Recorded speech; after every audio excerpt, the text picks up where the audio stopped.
السلام علیکم ورحمۃ اللہ وبرکاتہ۔ رب اشرح لی صدری ویسر لی امری واحلل عقدۃ من لسانی یفقہوا قولی۔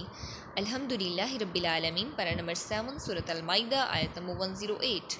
اعوذ باللہ من الشیطان الرجیم، بسم اللہ الرحمن الرحیم۔ ذالک ادنی ان یأتوا بالشہادۃ علی وجهها أو يخافوا أن ترد أيمان بعد أيمانهم واتقوا الله واسمعوا والله لا يهدي القوم الفاسقين۔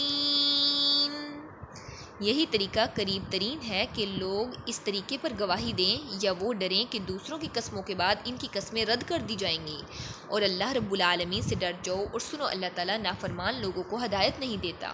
اس آیت کی تفسیر میں ہم دیکھتے ہیں کہ اللہ رب العالمین فرما رہے ہیں یا ایھا الذین آمنوا شہادۃ بینکم۔ ان آیات میں اللہ رب العالمین فرماتے ہیں کہ اے مسلمانوں، جب تم سفر کی حالت میں ہو اور تم پر موت کے آثار ظاہر ہونے لگے اور تمہارے پاس کوئی مال یا اثاثہ ہو، تو اللہ تعالیٰ کا حکم یہ ہے کہ مسلمانوں یا غیر مسلموں میں سے دو عدل و صدق والے آدمیوں کو اس پر گواہ بنا دو جو میت کے وارثوں کے پاس مرنے کے بعد سامان پہنچا دے۔ اگر ان دونوں گواہوں کے بارے میں میت کے ورثاء کو شبہ ہو جائے کہ انہوں نے خیانت کی ہے اور میت کا کچھ مال چھپا لیا ہے، اور تو انہیں نماز کے بعد حلف اٹھانے کے لیے روک لیا جائے گا۔ پھر وہ اللہ رب العالمین کی قسم کھائیں گے اور کہیں گے کہ ہم مال کی وجہ سے اللہ رب العالمین کی جھوٹی قسم نہیں کھائیں گے، چاہے جسے فائدہ پہنچانے کے لیے ہم قسم کھا رہے ہیں وہ ہمارا رشتہ دار ہی کیوں نہ ہو، اور جس گواہی کا اللہ رب العالمین نے حکم دیا ہے اسے نہیں چھپائیں گے۔ اگر ہم ایسا کریں تو یقیناً گناہ گاروں میں سے ہوں گے۔ اگر ان دونوں کہ قسم کھا لینے کے بعد پتہ چل جائے کہ انہوں نے خیانت کی ہے، تو میت کے رشتہ داروں میں سے دو قریبی رشتہ دار آگے بڑھیں گے اور حلف اٹھائیں گے کہ ہم دونوں کی گواہی کہ ان دونوں نے خیانت کی ہے اور جھوٹی قسم کھائی ہے ان دونوں کی گواہی سے زیادہ قابل قبول ہے، اور یہ کہ ہم نے ان پر خیانت کی جو شہادت دی ہے اس میں ہم نے ان پر زیادتی نہیں کی ہے، اگر ہم نے زیادتی کی تو یقیناً ہم ظالموں میں سے ہوں گے۔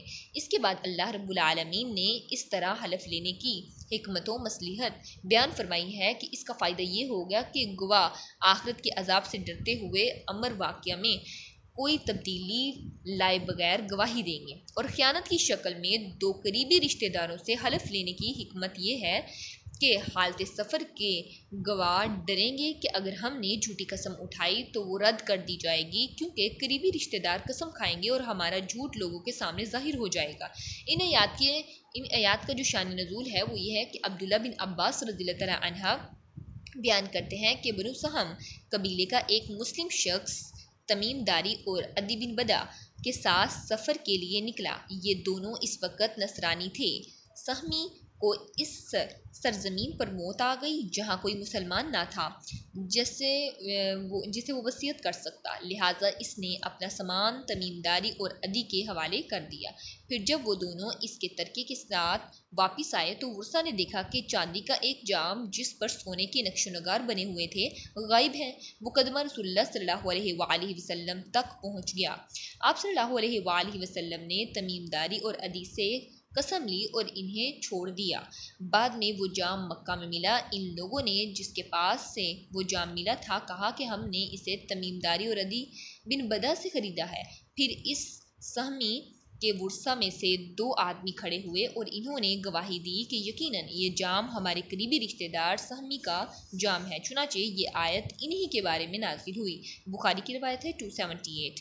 اللہ رب العالمین سے دعا ہے کہ وہ ہمیں دین کا سچا فہم نصیب فرمائے، اس پہ خود بھی عمل کرنے اور دین کا پیغام دوسروں تک پہنچانے کی توفیق عطا فرمائے، آمین۔ وآخر الدعوانا ان الحمد للہ رب العالمین۔ سبحانک اللہم وبحمدک، نشہد ان لا الہ الا انت، نستغفرک ونتوب الیک۔ السلام علیکم ورحمۃ اللہ وبرکاتہ۔